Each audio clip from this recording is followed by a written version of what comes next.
Hello everyone. Today we are going to learn about the navigation steps and the system landscape. This is lecture 2 under the same section 1. So, how you navigate to get into SAP. Before you log on to SAP, you should have this small icon on your desktop. So after completing this lecture, I'll show you practically how to log on. But let's just have the flow about the navigation steps. So you need to have this icon on your desktop. So when you click on this icon, you'll get another window which shows you the different servers which are installed on your system.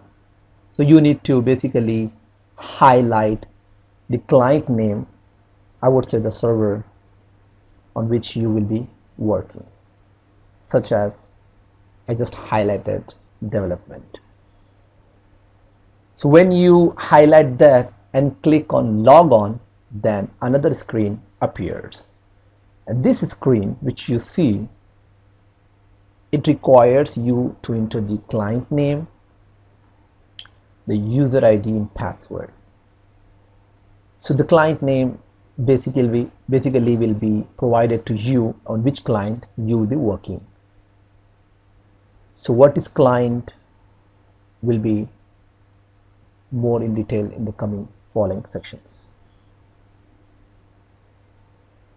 To log on to SAP, as I mentioned, you will need a username and a password. First time, the password which is given to you is a temporary password. You will then be required to enter a new password. The language field will be default to English, but you can just keep it as blank. So when you basically enter your user ID and password and hit enter, then this screen comes up, meaning that now you are into SAP. So these were the navigation steps. It's very simple. I'll show you practically after this slides. Let's understand the system landscape. I mean, basically when you work in the real time, what are the different servers you will be coming across? The first one is the development server. Second one is the quality server. Third one is the production server. What is development server? Development server is the server where you do the customization as per the company's requirement. So for example, you captured all the requirement from the client, from the human resource department. Since we are talking about HCM, let's take an example. You are going to the client site, you are meeting with different HCM subject matter experts on the client side, and you are gathering the requirement, and those requirements are gathered in the document called blueprint, business blueprint. So once the business blueprint is completed, signed off, then you have to customize the system. I mean, you have to do the customization. So that customization will be done in the development server. So development server is the first server where basically you configure the system, whatever is required from the client. Because you have to test everything in development server before it is moved to quality server. So development server is the first server where you do the customization based on the company's requirement. After the development server, the data, whatever you have customized, is transported to the quality server. Now, what is quality server? Quality server basically, it's a quality, we always talk of the quality of our product. So the quality server also plays an important role here, because whatever you have transported from the development server to the quality server will be tested in the quality server through various test scenarios. The business folks will have a lot of test scenarios, and they will make sure that the customization is done as expected. Because in development server, business folks will not test. It is the functional consultant who customize it. Like for example, you are SAP HCM consultant, you are customizing everything in the development server. The business will not test in the development server. Once you test it thoroughly and you think, okay, fine, everything is working fine, let's move this data to the quality server, and then that is the place, that is the server where the business also tests along with you, and you will be helping them. That's a quality server. So in the quality server, when everything looks good, then that data is transported or moved to production server.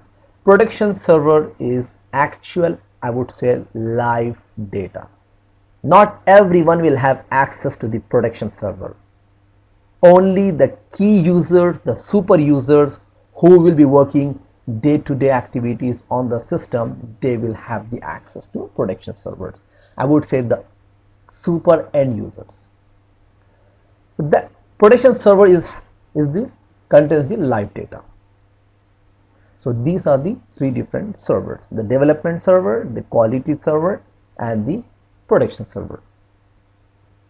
And the transport management system is the coordination of moving the data from one server to other server. Here the SAP basis consultants are involved because they will take care of moving the data from one system to another system. Now let's see a practical. So this is the SAP logon icon. Click on that one. So it shows you the different systems, or I would say the clients installed here. So you are picking up this one. You double click on that, or you can click the logon, anything is fine. So it shows me this screen where the client number will be provided to you, and then you have to enter the user ID, and then you have to enter the initial password. So I'm entering the initial password here.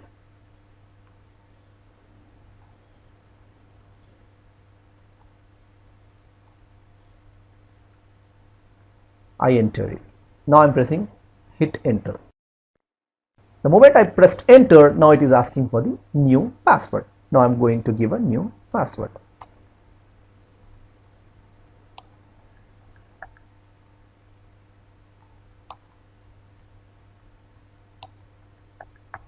So now I hit enter. Now I am into SAP screen. So this is what it does. Hope you understand the navigation steps and the landscape about SAP.